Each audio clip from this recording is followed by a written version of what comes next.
Okay, so if you're listening to our podcast, we obviously don't record live, but for those that are listening, something really big and traumatic happened yesterday for anybody that's a millennial or older. And Seth, who is our guest, which we will properly introduce in a second, but we're going to just like throw you in the deep end, died yesterday. The world is grieving. Chuck Norris died yesterday. It's actually really, really sad because he was kind of like an icon for, that era of I guess they call that the B-rated action films. When So movies were good. what is it? Oh, they're amazing. When movies were still good. Yeah. And he knew some icons, some martial art icons that, died young. Like he knew Bruce Lee, fought him in a movie, he's amazing. Was Chuck Norris one of like your heroes growing up? Like, did you practice in the living room doing your Chuck Norris fights and My stuff? mom, Yeah. actually, she used to dress us up in her You geese. sparred and with a mini Chuck Norris? Yeah. That was He had awesome. all the superhero clothes. And then they would put all their Superman stuff on, and then they'd put on the armor of God. They were mixing everything. Do you know when Chuck Norris was born, actually? I No. don't. May 6th, 1945. Do you know when the Nazis surrendered? May 7th, 1945. Oh, wow. That you are like a Wikipedia. Yeah, coincidence? I think. Wikipedia. All right. Well, for all of our listeners that are just like trying to get your head around, did we hit play? Did we leave this in intentionally? Yes. Welcome to the Redeeming Her podcast. Our voices should be familiar, but I'm Katie, and we have my lovely co-host, Deborah. I think it should really be the other way around. I'm your sidekick, but whatever. But today we have a really special guest for you.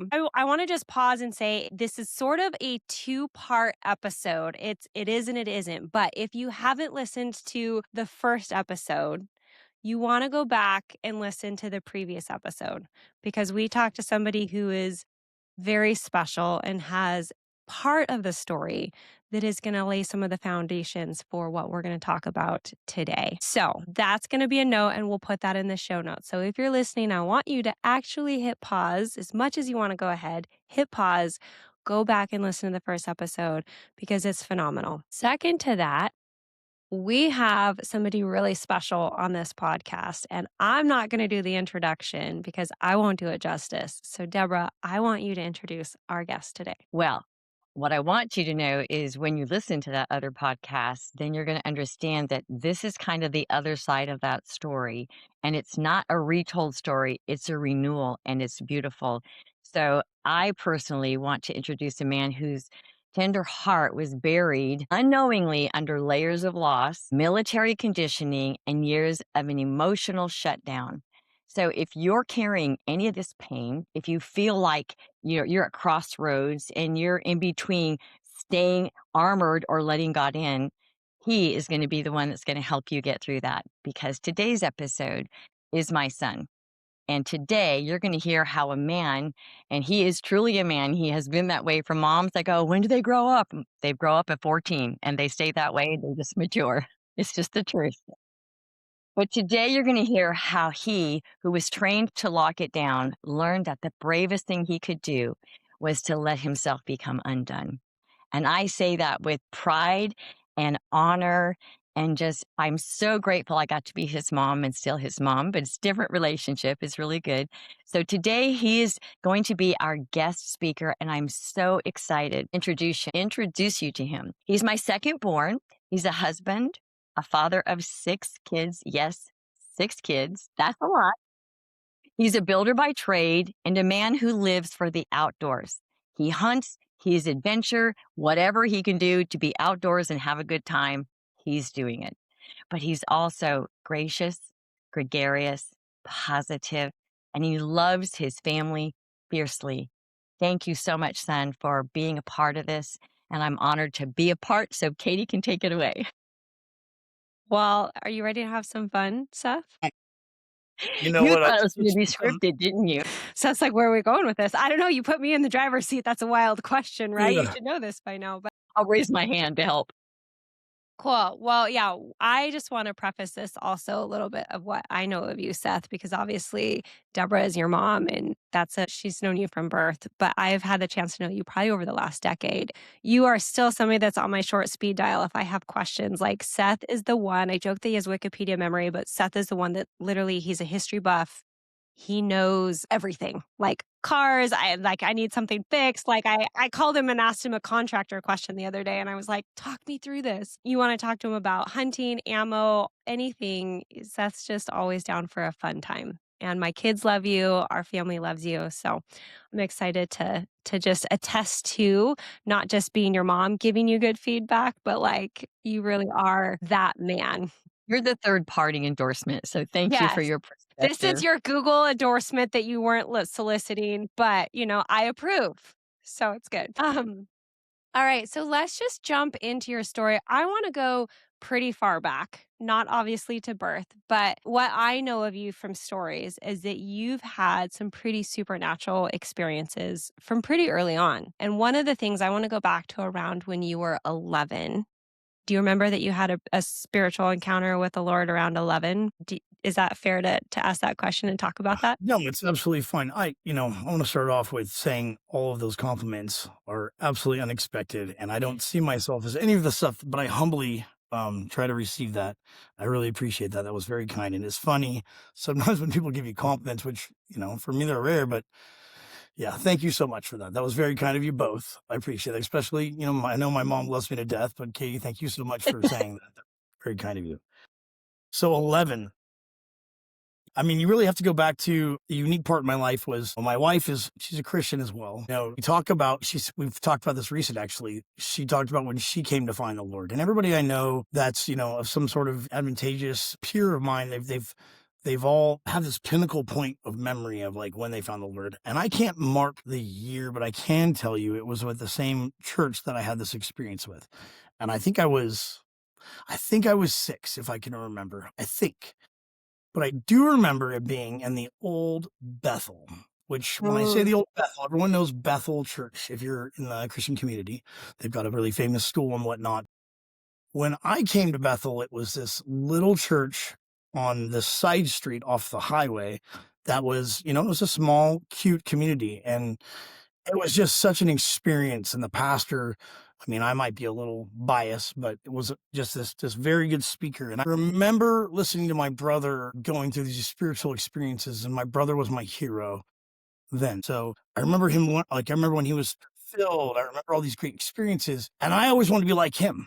I'm sure my mom one day will get into a story of telling you about that when I matured. But when all this came about, I remember I was in a church and they were asking if, they're giving the call to come to the Lord. And I remember with my mom saying, I want this as well. And I meant it. I remember how much my heart meant it. So if there's anything I can compliment about my mom that I say this to anybody, if there's one thing that I can remember, like my dad taught me or my grandpa or my uncle, the one thing I can tell you that my mom taught me that I literally harbor, I cherish, and I want to always pass down is to know who God is, to know his spirit. That's what the biggest thing with me is. I know the Holy Spirit by feeling in love, just by presence. And I could tell that through my heart, just as a recognition of like the most vulnerable part. In other words, that's the first thing I ever knew Hmm. that I can remember and emotional. And it was at that point that I remember feeling the Holy Spirit come over me. And that's whenever I remember. That's why it's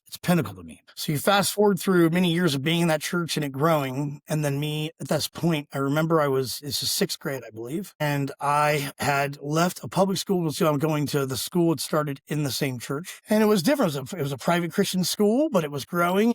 And I remember they were asking for people to be a part of leadership, and one of them was ASB, right? Student body. And one of the positions in it was being chaplain, and I had no idea what that meant. But I felt that I wanted to do that. Like I didn't care about being president or treasurer or even the sergeant arms. I wanted to be chaplain. Once again, when I was a child, a recognition of just knowing the purity and the love, Holy Spirit, love of the Father. I want to be a part of that. And, it was just a really, of course, at that time of your life, especially for those hitting puberty, there's so much emotion going on. I just remember every time that I was asked to do my duties, my heart then was so raw. It was so like vulnerable that I remember my prayers They just didn't come from me. They were just so deep. I remember leading people in prayer. I don't remember everything, but I remember the feeling. We had this session, we'd always do worship like once a week, and it was always so deep. So towards the end of my 6th grade year, I was playing baseball regularly. That's also another good thing my parents did for me. They taught me American sports and made me do it. But I just really liked being a part of the youth group. And I remember there's some speaker coming in, and as chaplain, I wanted to make a presence, and for the whole student body was going to be there, but I had a game. So I went to this game. I don't remember the game very well at all. I just remember I wore an orange uniform, and I remember coming to the church, and it was packed. So my whole class was sitting on the front row on the left side. I just came in there, and I sat down next to him, and I think I sat down to who's now my stepbrother, Brandon, and we listened. And, I don't remember very much of what was said.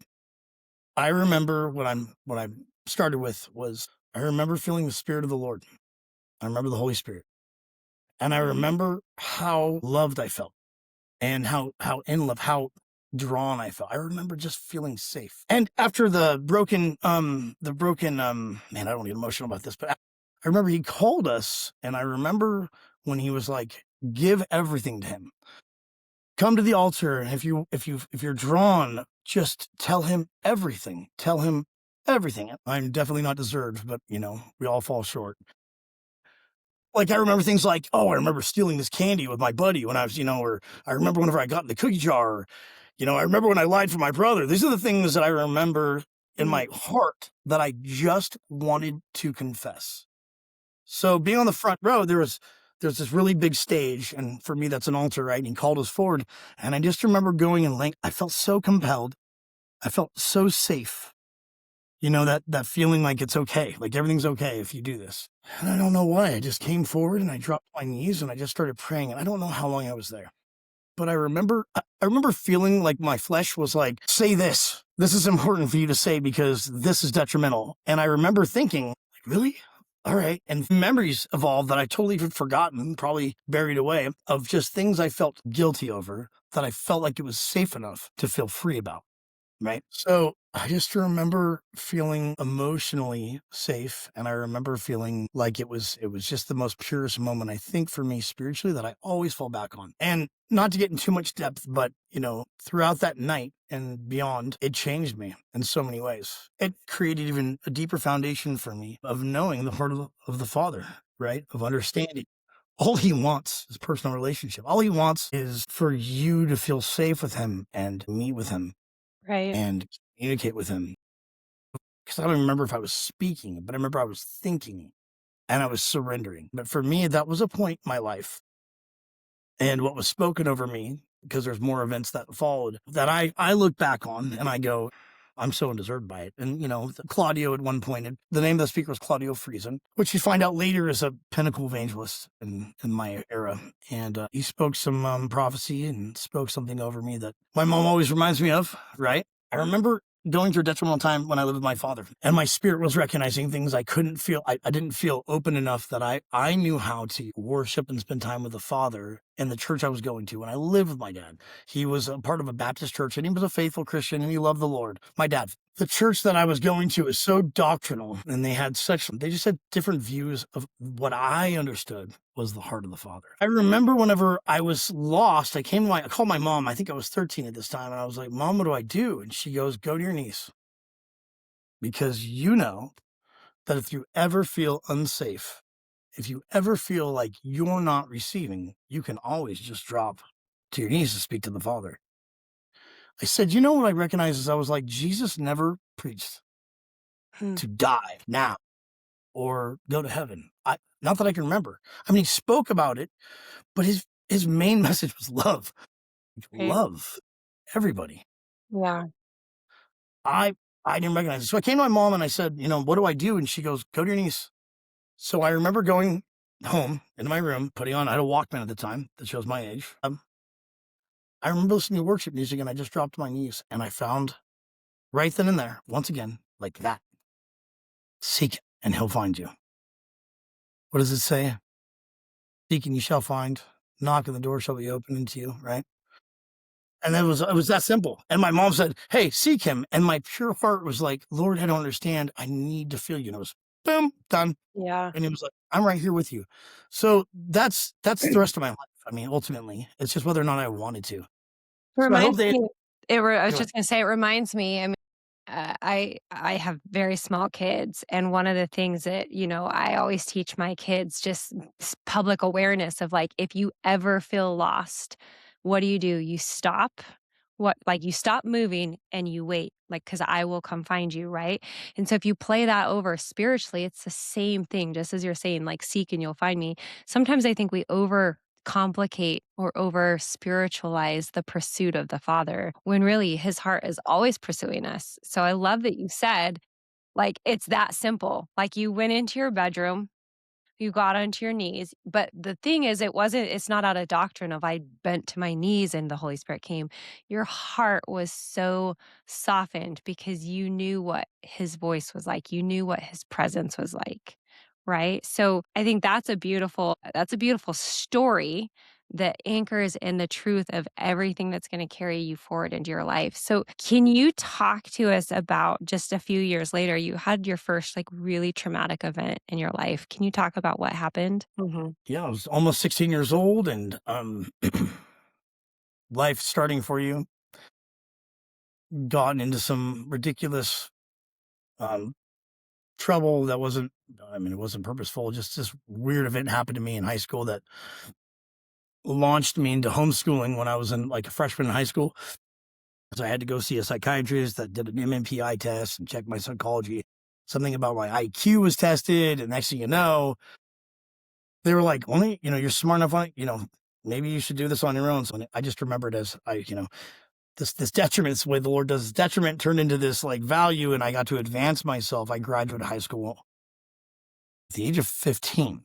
So back up to right before I graduated was I advanced myself so far, and then I was at my senior year, early 15 years old. And it was like going to a new school, and puberty hit. I'm looking good, and You I'm are feeling you are good, handsome. For anybody that's but listening, no, I always not. say, go watch us on YouTube because it's better. But the apple didn't fall far from the tree. You know what Deborah looks like. Go look at the visual. I mean, Seth, you're handsome. Okay, did I I know? was completely different then than I am now. I just say that Like, right. Yeah. So just a pinnacle point in my life where, man, that's a real hard one for me. So I was going to school, life was good. So at that point, my mom and dad were not married, and I had lived with my mom and my dad, in visitation for many years.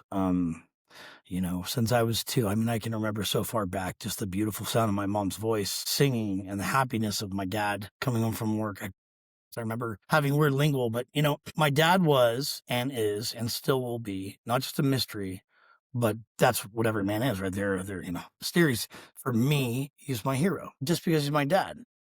Throughout my life, my mom was so gracious throughout their split and their struggles to be the best of friends. My dad, I'll never forget living with my dad and saying, and me asking him, Steve's your best friend. He goes, no, your mom's my best friend, but Steve's next. As a male, he is.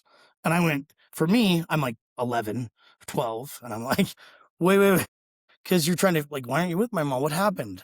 And then the memories come back. So I had a beautiful time of being able to visit between the two very healthily. And it's funny because as I reflect on the way I raised my kids, it's a lot of the way my parents loved us between each other. I have a split family. You guys will learn. I have 6 kids, hers, mine, and ours. And I love those kids just the same. But my dad was awesome. Every weekend I went to see my dad. What I remember is when I was the short period of time living in California before I moved to Alabama, we would go to these secret camping spots, and I learned these cool tricks because my dad was a Boy Scout and my grandpa was a war hero, right? And we'd hear all these stories. And then my dad was so funny. Like, if you knew my brother and you know me, so a lot of people think I'm funny. I ain't funny compared to my brother. Now you add my dad into that, that guy was probably top comedian. That's probably what he should have done. But he was hilarious. And so all these great memories of just camping and hiking and, all the things where it's like, oh, we're with dad. This is what we do. To whenever I moved to his place when I was just out of 6th grade, I moved to my dad, and I got to spend some beautiful years with my dad just to get to know him at that term. Like he's still a hero to me. You're in the high school life, and freshman, and you're trying to figure out what's going on. You're scared to death. Everybody you try to be cool about. You're waiting to get into a fight. You don't know what to do. And then you figure it out by your sophomore year, and you realize you're athletic and all these good things, and girls are checking you out. And in my senior year, at 15 years old, and the world is at my hands, right? And my parents, I was very blessed as a child to have every opportunity. When people ask me what sports I did, I could tell you I skied, I did baseball, I did soccer, I played football, I wrestled. And everyone goes, how did you do all that? Amazing parents. Even my step parents, like amazing parents. And they always offered that for me. So here you are, your senior year. I met a girl I was in love with, first love of my life. All this is going on. Now I'm 15, I'm almost 16. And I remember coming home from a buddy of mine's house, and my stepdad, he's a doctor, sat me down, and it was like, I remember this moment because the rest of my life, when someone gets serious like this, it always reflects back in my mind. Probably just because of the mercy of it. And then I found out, he sat me down. He said, I just wanted to let you know that at 1 p.m., your dad came home from what we didn't know was a hospital with your brother. And well, he was in a state of mind. And it was so pure, factual, and doctrinal. I actually thank him for it today because it wasn't sugarcoated. I was the middle child then, but I was still on the younger side. And everyone always tried to butter everything up for me. And he said, your dad decided to commit suicide and he's dead. And so your foundation as a man, right, with the support of your mom, still now everything is my foundation. But as a man that knows it all, that's got it all, that's ready for it all, I hope I'm making sense of this because this is just so deep for me, is rocked. And I didn't know it then, right? But I just remember bawling. I just remember losing it, like snot crying, like the stuff that you see people do, and it's just gnarly. And it just reminded me of the same type of cry you have whenever I'm surrendering the Holy Spirit, just like, just crying, like this horrible break. I think it just kicked me off in the wrong direction. I felt like my foundation crumbled.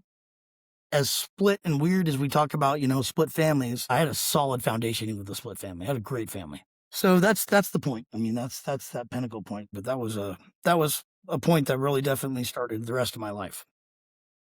If I can interject, I watched you come from this foundation of exposure and encounter with the person of God. And for a child, like for moms that's just important in your family and your lineage, that you want to pass on a relationship with God is what is a stake. It's the four corners of everything in your life. He is all four corners. And so when that devastation came, I'll never forget you looking at me. And I'll never forget that face and holding you while we cried. And it was overwhelming, but I knew that the foundation he laid in you, because that's what the word says, that's what God promises, that you're going to come through this. But we both were devastated because it was such an eruption in the life you had going and where you thought you were going to be. And interesting enough, I think from that point, Seth, it was you were making not irrational decisions, but emotional decisions. And that's when you approached me at 17 and you wanted to go into the military. And I'm like, what? Why? Why would you want to go into the military? We can send you to college. We can do these great things. And I wonder if that incident actually was part of the reason why you chose that route. Mind you, we've never had this discussion. So let's just fast forward that short period afterwards. Dad dies. You're going to school to better yourself. There's so much going on, and you were doing amazing. Seeking a career, something you always promise yourself you're going to do. Funny because as old as I'm getting, still I'm like, I'm going to fulfill that promise no matter how old I am. I wonder where I get that from. So you were going to school an hour and a half away. Gary was there. It was just, I think I was at a point where I felt like it would all make sense, even though you're so confused at that age, because I had so much of a perfect foundation in my mind that I could lean on one, I could lean on the other, or all the things that you lean back on. I remember feeling like you were everything to me when I was broken, but I didn't know who I was, but I felt like my father was going to still help.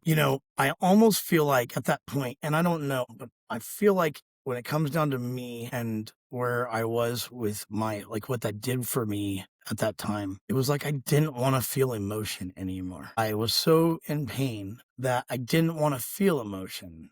I mean, I wanted to check all the boxes, right? Like I wanted to be like, "Oh, I'm not going to blow up. I'm not psychotic. I'm not going to freak out. All this stuff is going on. And at the same time, I'm still responsible. I can go to school. I can do all the things I'm asked of. I didn't want to feel any emotion. That my connection emotionally was, if not with you, was spiritually with the Lord. And I wanted to shut down. So at that point, I remember doing things on purpose. And my excuse to myself was, life's just going to be like this is. I'm going to do anything that I can push it to find out where the end of it is, basically. I want to find the edge. I was in so much pain and I didn't want to feel it that I wanted to push myself to a different part of like feeling. I don't know if I'm saying this right. That when I found excitement, finding out later on adrenaline, that it like, I was like, oh, this is a better feeling than pain. I want to go there and not here. And so I got in a lot of trouble. I remember I was getting in trouble. I will say at first I decided like, I'm going to run away from home. Why? Because I got it. And I concoct this most irrational plan and jumped in a truck with two people that were hurting, one more than the other, to try to fix them and fix myself, but do something on the edge and see what I could do, get away with. Finding myself 3 states away and, in a bad place. I went through a ministry school trying to feel all that. I was like, oh, after the ministry school, I remember breaking away and just being like, what's the next thing to do? Oh, go to school. And I was like, none of this is feeling where I felt wanted or needed. I didn't feel good enough. I mean, I remember whenever I went on that mission trip when I was in the ministry school with Ray, and it was like I would have these amazing moments, and then all of it would just flood back, and then it was like and it was anything I could do to get away from it. I'm daylighting as a ministry school student. I'm nightlighting as a manic, emotional kid that's trying to release. So I pick up cigarettes and coffee, and I'm going to coffee shops. Of course, everyone thinks I'm 20 something, but I'm going to coffee shops all night long and I'm staying up till 3 o'clock in the morning because here I'm trying to do everything that I feel like is going to fix me. And here I'm ready to break and I'm just coping, I think. And by the way, at this point, I'm 16. I'm just 16. And I've been out of school. I've been in college. I'm in a ministry school, right? And then, so let's fast forward to that where you were saying is the military. I went to Humboldt State and it was like, hey, this is a great idea. And I was like, oh, I remember the Redwoods. Everything was great. And in my mind, I'm like, sweet. I have no accountability. And I've got this bank account right now that's going to get me through like, times doesn't make sense to a man at that age of 16. And everyone's going to think I'm an adult. Oh my Lord. And I still haven't figured out. So we go to Humboldt State for my second semester of my freshman year. And if anybody knows Humboldt State University, Northern California, the Redwoods is also a time capsule of the 60s and 70s with the, drug culture and the sexual evolution, and 20 Fest was invented organic pharmaceuticals. There's a good word. All that was going on at the same time. So you throw a kid that's like, sweet, freedom, and and then I'm looked at respectfully, and then it was like, oh man, it took 4 or 5 months, and I was absolutely in an upside down position, and it was like, you are doing what with whom and where? What are you doing, Seth? And Gary actually said to me, what are you going to do with your life? I loved the woods. I loved going to the woods, and then camo came in, and then camping, and, with the camouflage came the fun of being a kid sneaking around with your buddies trying to hide and spy on people, and all the fun innocence to that the military became an obsession when I was younger. And so he's like, have you ever thought about the military? And I was like, oh, that'd be awesome. And then whenever I went and talked to the recruiter, what I was so attracted to was family, brotherhood, being greater than who you are because you don't know who you are. And that part of being able to be great, even if sacrificed your life, at least being good enough to know that you were meant for this purpose. Something that's been spoken over me my entire life, but I was separating, spiritually. Why would you want to do this? I was like, oh, I just want to, I want to be an army man. And you were like, okay, let's look at, I think you were more or less like, I don't know what to do with you. you're a wildcat and you're getting into trouble. And this is the way I look at it. And you were like, okay, let's look at it. And then I went to MEPS and I took my ASVAB. I scored, I think it was like a 92 at the time, which was a big deal then.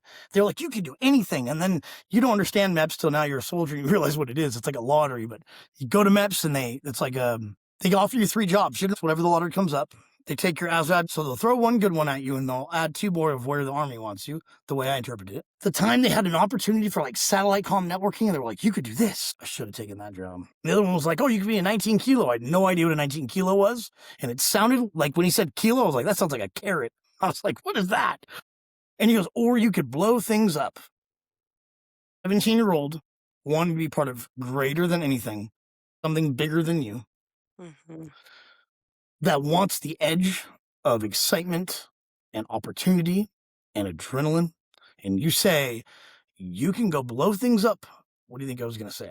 And I remember when my mom said, I'll let you go to MEPS as long as you promise not to do anything dangerous. And it's a detriment to me because I always reflect on that. And it was like, man, I totally dishonored my mom. I gave her my word. And I'll never do that again. But I said I won't. And you have to sign over before they go to MEPS. So they have the opportunity to choose a job. So she did. And I remember coming back and telling her and her bawling. And I broke my mother's heart. And so it sticks with me. So I joined the Army. I joined the infantry. I left July 25th. This was 1 month. So it was June. I don't know the date. But I was in debt for a month. So I came back and my mom was, I was trying to deal with that emotion. Wow. Yeah. Remember the 11-year-old and the tenderness. And then I remember when you locked down and you shut down. And parents will see that. They go inside. And I remember when I was struggling with some things in my life, when I shut my emotions down, I shut down hearing from God. I shut down from the direction. We don't recognize that because we think it's still there and he's always with you. But I didn't want to feel and I didn't want to listen.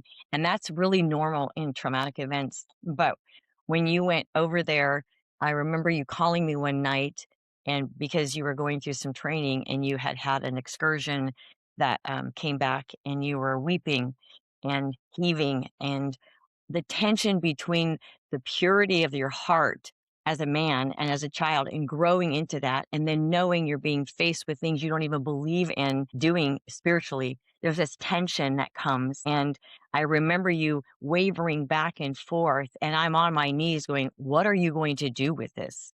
Because this was my son, your son, Lord, and now this is the man and he's struggling. And I really want to emphasize that because Seth, we all have those episodes in our life. All can find this great foundation and then go, it's not that you disbelieve or that you can't believe or trust, but when you lock yourself into that place to get through your hard stuff, through your dad's loss, through the shifting in your role and your identity, getting to another entire culture besides the Army. And I grew up in the military, so I'm watching this thinking, holy God, how are you going to walk him through this? Because a lot of people don't come back.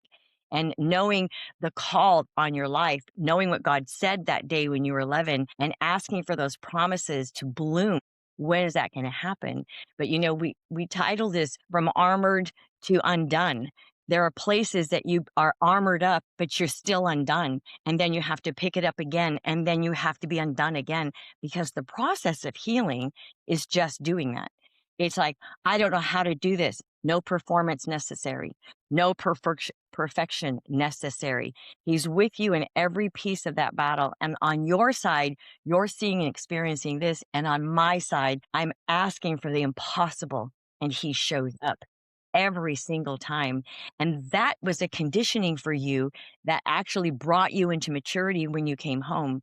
I remember, I think you lived with me for 3 years and the PTSD was so intense. I asked you not to bring a gun into the house, not because I thought you would do anything, but when I would try to wake you, I'd touch your toe and you would wake up in response like something tragic is coming. And I watched this unravel as you started to normalize. And for those people that are listening, when you have family members and you have the unknowns and you have no control, what you have is the power of your faith and your hope and your ability to come before him, because I'm watching you fall apart and I'm waiting for the pickup time because I still remember his promises and we have to anchor there. And in that transition, Seth, you became a man you didn't know. And then you developed into the man that God always knew.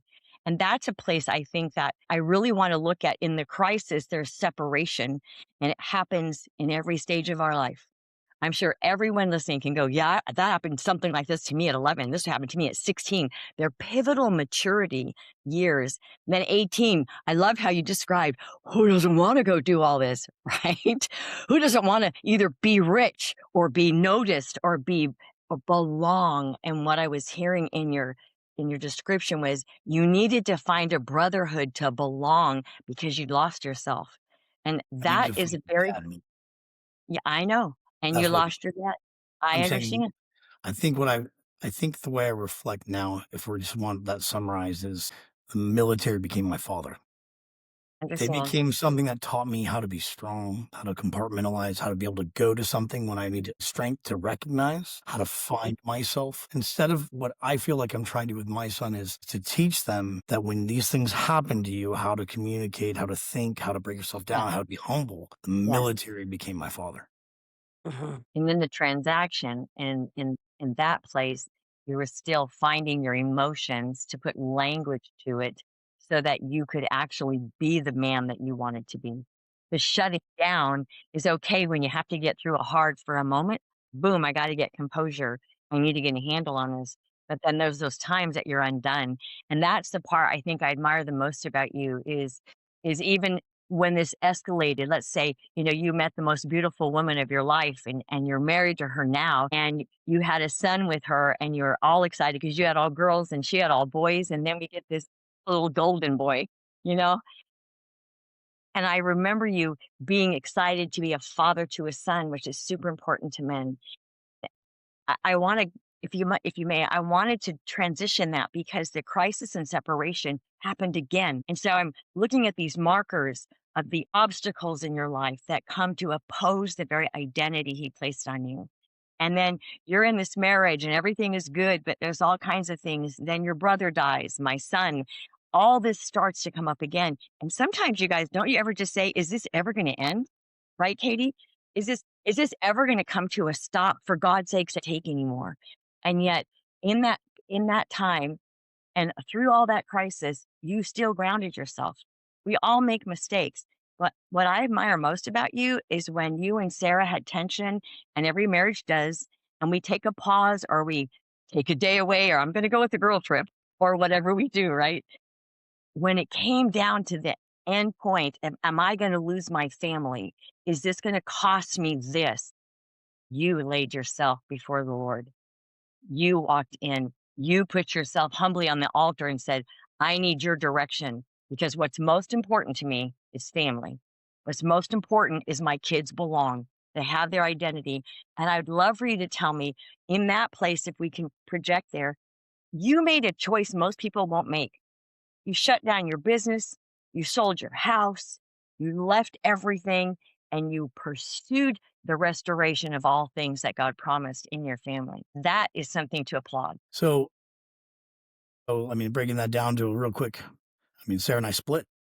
I lost my brother, and every part of every injury that I ever known, this is how many years later? 38 at the time. 21 to 38, right? 17 years. So that's many years later. And I am, man,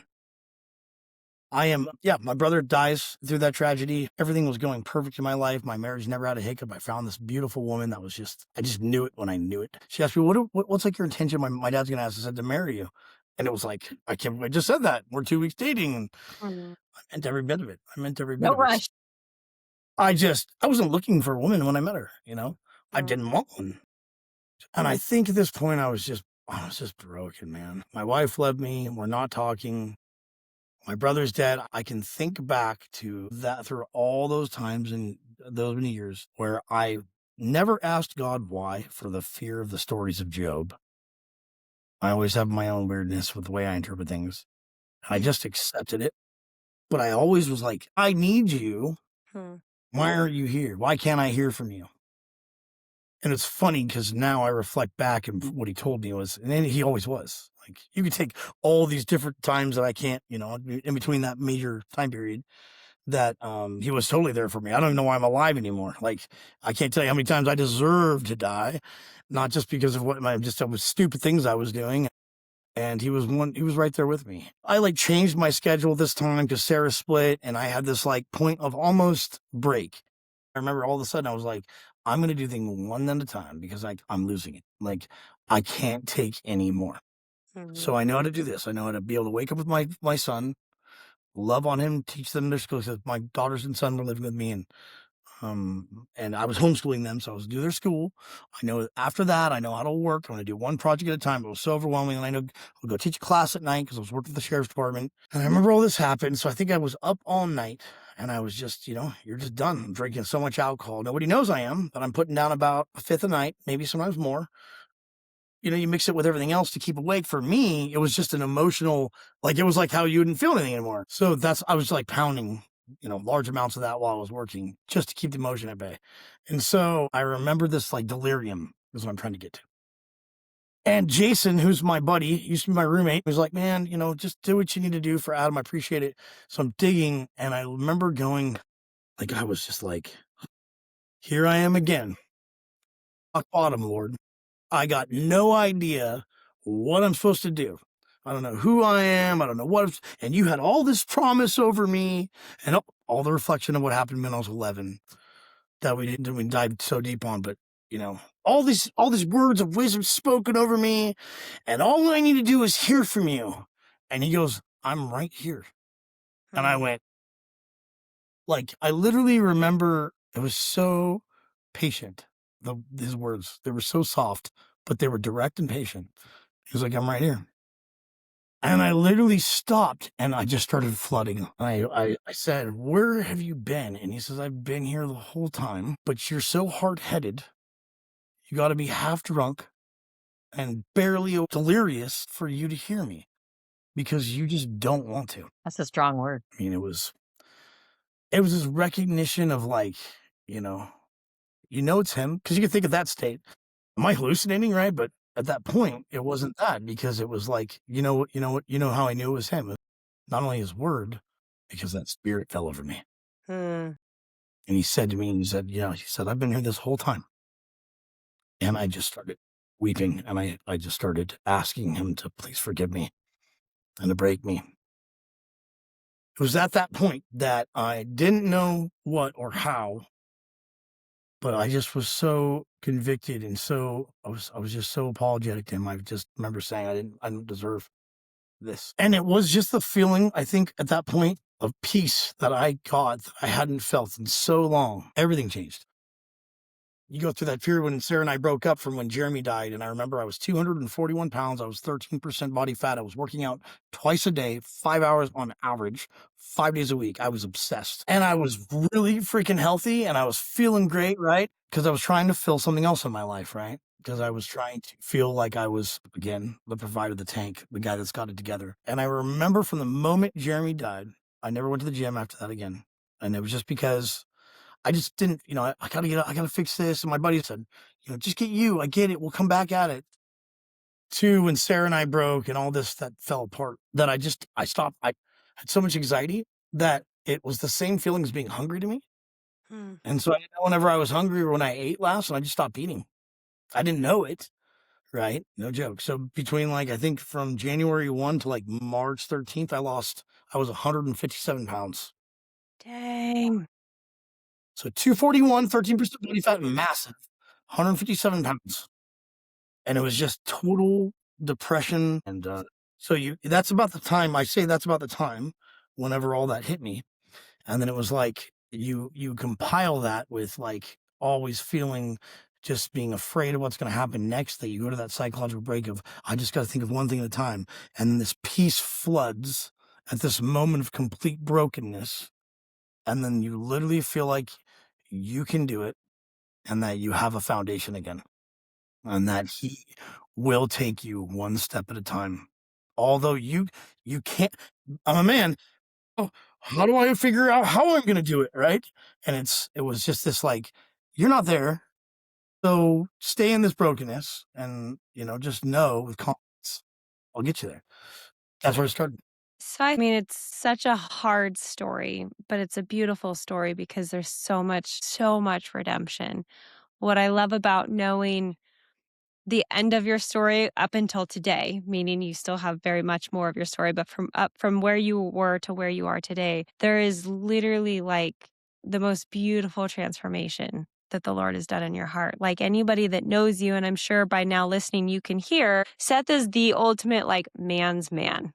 Like, you are The the alpha guy, male. aside from my husband, you are the guy that I want walking down a dark alley with me first. In any country, maybe specifically San Francisco. We don't even have to go to the country. We just have to be here now. But you are the most I wanna paint that picture because on the outside, you're very strong. You have broad shoulders physically, but God gave you shoulders where you can carry a lot. You carry a lot more than even most men carry, and you do it with honor and dignity. And what I have seen in the last probably 5 to 10, 5-ish years in your life, I'd say, is the most softening. Like, you are still very much strong and masculine and confident, but the difference is on the inside, there's been a complete change in your position and your posture to even being around you. I'm like, "Wow, you're really confident and you're strong." But there is a strength and a confidence that comes through your vulnerability, and that only comes through the healing that you've walked through. So I would love to know, was there anybody specific that you had to forgive in that part of your journey? Or maybe even yourself through some of this? I'll be honest, I'm still learning to forgive myself. There are so many things that are so deep in my heart that I still can't get over, and I'm trying so much to understand or just surrender to. And I'm going to be 100% honest because you say all these great things, but I do not feel in any way Sure. like I have any strength or that I'm any example. The depth of me and my worst. It's like I am the worst. But I can tell you, forgiveness, I feel like is something that's always been a very easy thing for me. And I don't say it like I'm not truly forgiving or I just brush it off. I've always had this weird way of being like, I hate to say I love people because I can't stand them at the same time, but I really do love people. Like, I mean, I really do. Recognition of the world is recognizing how much the enemy has foothold here, right? But recognizing that also is also understanding and believing that there is purity in people's hearts. They got to find it, seek it, and continue to grow it, right? And I believe in people more than I ever did. That doesn't mean that I don't always look immediately at the hands to see how dangerous they are or what shoes they're wearing, right? To tell them where they've been, right? Like it's very, very normal for me to do that. But I believe, and I was telling Sarah this today in a weird conversation. I believe in conversation when you talk to somebody and you're genuine, that you can find that detriment to people and be like, Yeah. I believe in them. And so when it comes down to people and injury, I've always been easy to forgive. I forgive people. I don't understand it. Maybe it's just where I had a hard No, I time get what you're understanding. saying. I think a lot of us and even everybody that's listening can probably relate. It almost feels, and I guess I can only speak for myself, but many times it feels easier to forgive others because that we know that we ourselves want that same forgiveness. But I would be just like you in that forgiving myself always feels like the hardest person to forgive. Yeah, and I think you're absolutely right. I think I'm just learning now on to be 100% that's actually important. I'm always like, forgive what? God forgave me. No, I didn't. And I almost would hate myself to the factor of not wanting it to, but it's completely because of how broken that I am as a man and understanding that someone that seeks me still, that it was just so selfish that God, who Jesus is to me, does. I don't deserve it, and he still does. He does it all the time. It's inscribed on your heart. He sees that, and what does the Bible say? A broken and contrite heart. That's what he's looking for. He's not looking for our brokenness, like, "Oh, I'm a mess. I have all these things. I did all these things wrong." That's a different brokenness. The brokenness is the humility to acknowledge, I don't deserve it. I'm not this person. I want to be this person, but I'm going to lay myself before you. And that to me is a posture of humility where we say, I really don't. And this is for everybody because we all judge ourselves horribly, horribly. You look in the mirror, got to fix this, got to do that. Well, what about that? I was, and now I'm not. And all those loops in your head, they continue to replay. But he's looking at the heart. And in the midst of it, when you weren't listening and you were drunk and he told you got to be delirious because you won't hear me, but he understands it and he doesn't vacate his role in your life or the love that he has for you. So in that same place, it was your brokenness that allowed him to bring his mercy in. And when you experience him, you have the courage to get up and do it again. You pursued your wife. You pursued your family. He told you to take a year and you're traveling all over in a trailer. And I'm thinking, I would go nuts in a trailer for an entire year, all pent up with kids and animals and all those things. That was a huge sacrifice on all of your parts, but he favored you in it. And Seth, when you landed in Idaho, you were there 6 months, you weren't traveling. And he's like, yeah, we're going to take time off. Well, how are you going to make a living? That's what normal people would be going. Not that you're abnormal, but you're following a voice that takes us down a path we don't understand what he's asking for. Now, circle back around. I remember you calling and saying, Mom, the Lord said, it's time to go to work, buddy. I've got a lot stored up for you. And when I say go, you're going to be busy.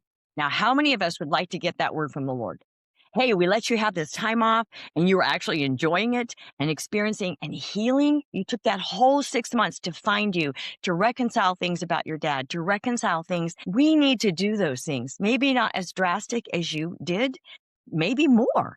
But when he says do, now you do. And then you circle around, and I have to do this because if it's okay, son, I want to share the pursuit of the Father. The Yeah. pursuit of the Father is always there. We can all go back. You're reflecting back. But then I get this phone call. Mom, I got this contract. Mom, I'm building this.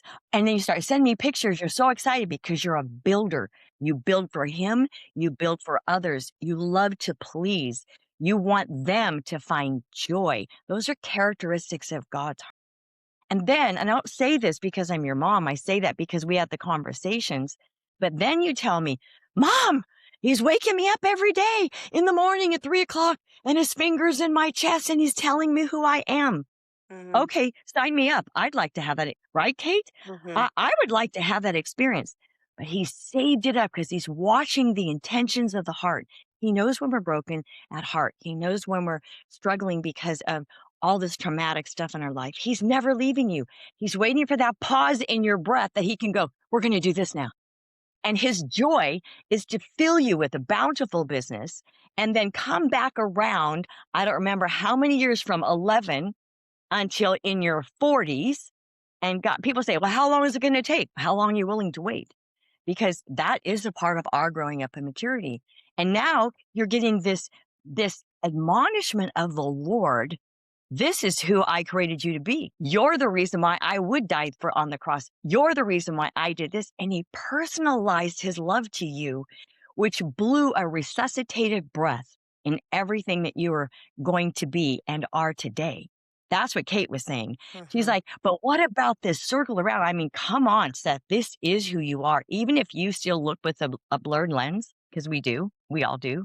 What I'm seeing is his faithfulness, his abundance. He kept his word like you. He kept his promise. And then even in another tragedy, the calmness and the peace of God that rests on your shoulders. I'm telling you, I'm watching this boy and this man and now this godly man. When your wife says to me, that's somebody I will follow. She's a strong woman. Yeah. I'm like, Tell Kate, me about it. isn't that what we want? He I took want me to. to the desert, Mom.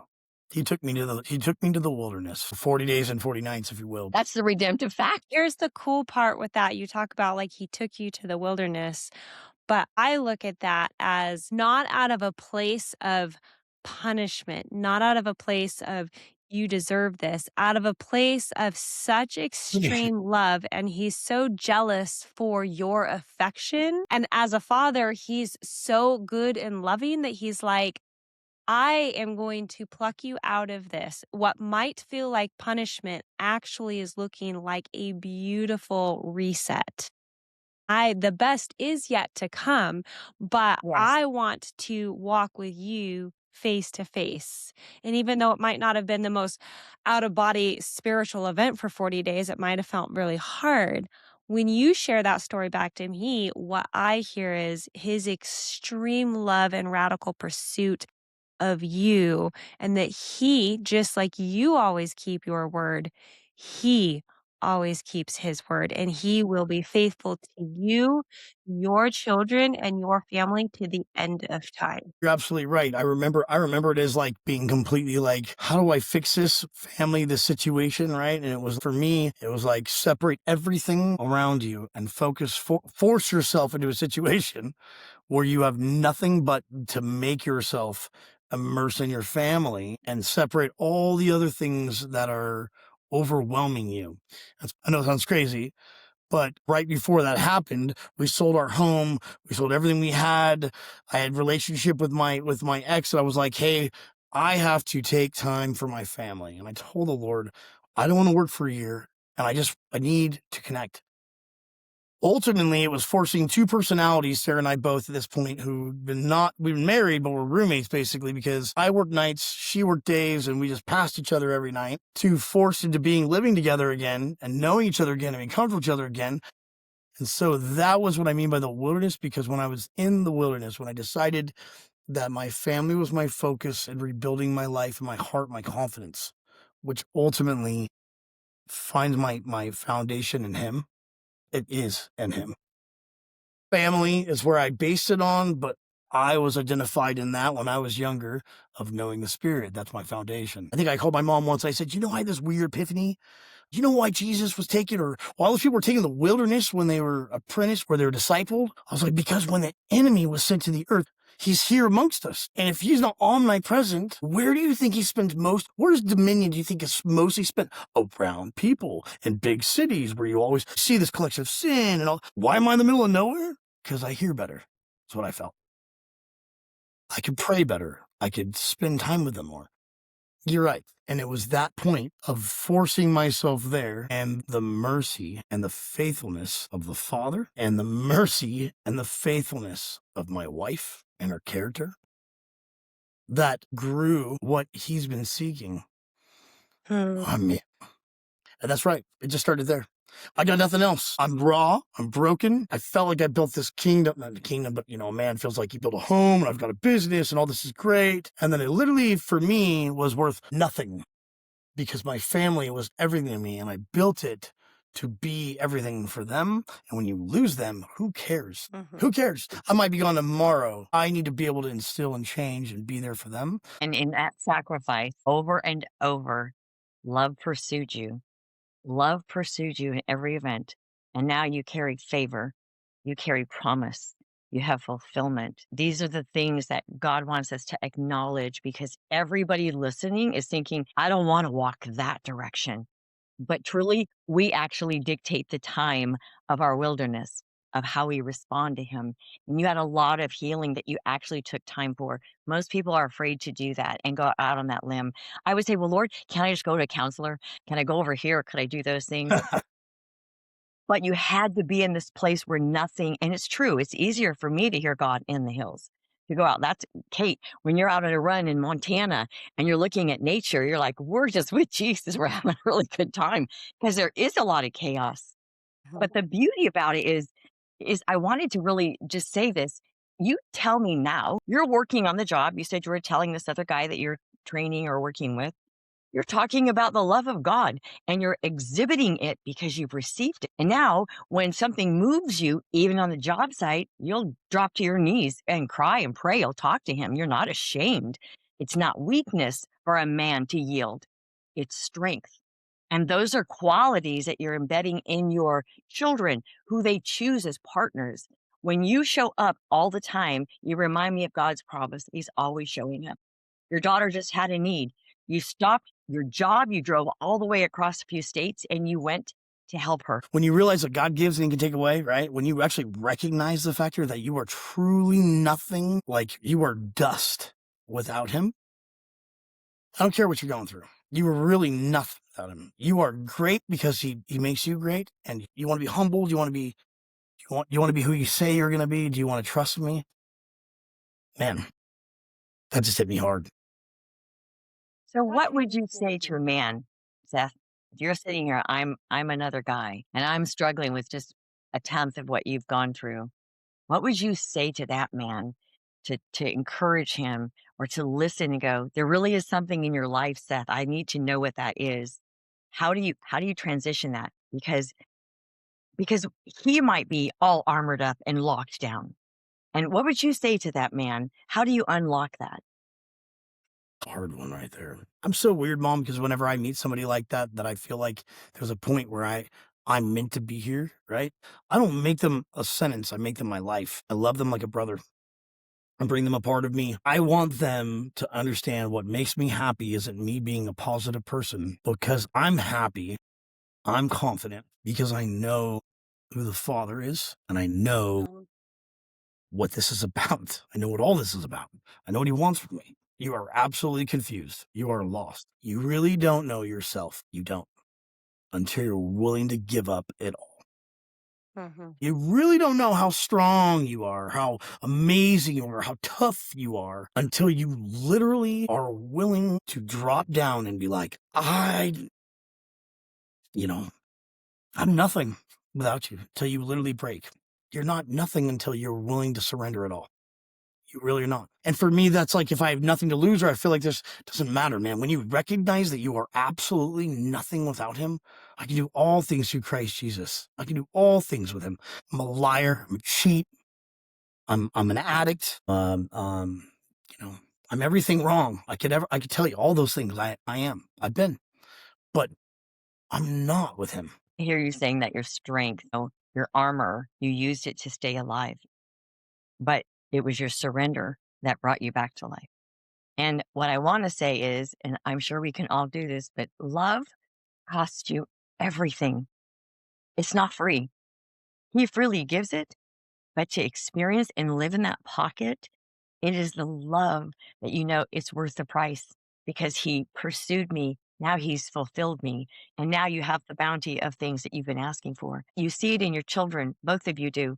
You see it in your children. You reproduce it in your children. You're doing the very same thing that you give me honor for, because you know that's going to reproduce and that flower is going to grow.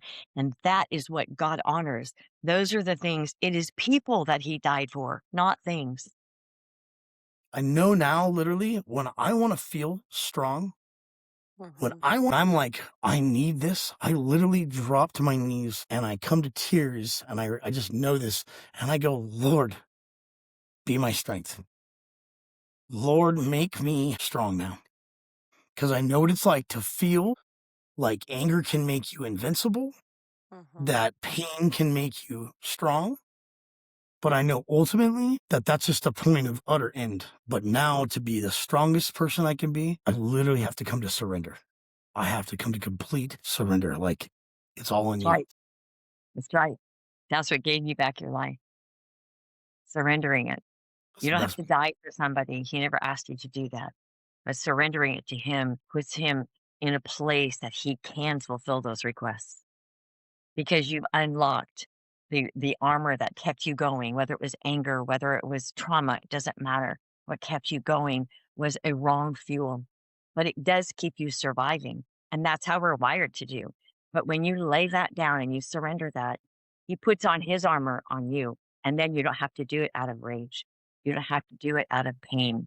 You do it out of love. Percent So right. beautiful. And that's why I feel like I so don't deserve it. Every time he's ever wanted that purity from me, and when I was younger and trying to figure it out, I just literally would turn my back and do what I thought would be best, as if I didn't know it from the very beginning, from when I was 11 years old, what the most purest form of safety was: strength, love, humility. I knew it. And you're absolutely right. You sent me a picture the other day of your firstborn daughter, and you're so young. I'm like, "Oh my god, he's so young," you know? And you were bald at, like, 18, so everybody, he does shave this off, but he was losing his hair You're early, still quite young. For the record, I would not say right? that you're old. No, but Here's this little girl, and it reminds me of the heart of a child, male or female. And you're holding her and got her little arms around her daddy's neck, and she's just tucked away in this place of comfort and security because your covering is strong. And that's the heart of God. His covering is so strong. His love will emanate way beyond places and time and circumstance. And when you get to that place where you go, I need to hear you, he's like, I've been here all the time. Yeah. Thank you so much, Seth, for sharing the hard stuff with us. And forgive me if I helped you get into more hard stuff. It wasn't on purpose. Your message and your experience is a beautiful love story. And Mm. yet it's a little messy. And we've all experienced a piece or maybe a lot of that.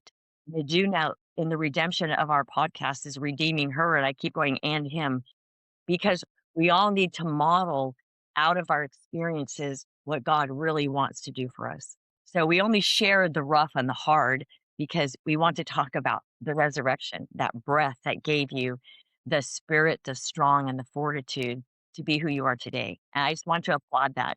Thank you so much for being on our show. Thank you for being raw. And Katie, thank you for doing the interview part because I'm like, I don't want to be the biased mom. I would just echo everything that Deborah shared, and I think our audience is going to see again hearing Sarah's part of the story in being able to frame that as the kind of the tee up into this story is going to be a beautiful compliment into, we say that no story is beyond redemption, and I really do believe that in the Lord that is true. And you are just another living example that He's after all of us and He's not finished yet. I love the phrase, if it's not good, He's not done yet. And so, what a beautiful story in your life because there is just so much of the pursuit. So, thank you for sharing that. That's good. And He's not good. It's not done yet. so Yep. in closing, but for our audience, if this has stirred something in you, or if you felt risky to be undone because we're going to lose our agency, our control, our identity, I want to encourage you to take a look at this again and listen and write down the notes of the things, the pivotal things that were spoken that you can take home and go, if he can call on God going through that, I can try because he isn't leaving us. He's just waiting for us to unlock it a little bit, even just a crack, so he can make his way in. You love people and they're drawn to you because you love without judgment. You're very non judgmental man. And it's not that you don't see the facts, it's not that you don't see all their things. It doesn't matter. I remember when you said, Mom, I know you want to know why I let all these guys hang around, and finally I was waiting for your answer. It's like, because somebody needs to be there to show them love because I want to support them where they are. And what that does is it draws them to that. That's how the Father's heart is. And so thank you. I want you to be encouraged. Thank you for showing up. Thank you, Katie. And I just want to say I'll see you next week. Please write all your notes. Put all your feedback. I can't wait to read them. And secondarily, if you know somebody who needs to hear this, if you have a loved man, a loved one, a son, a daughter, send it out to them and let them listen. And until then, we'll see you then. Bye.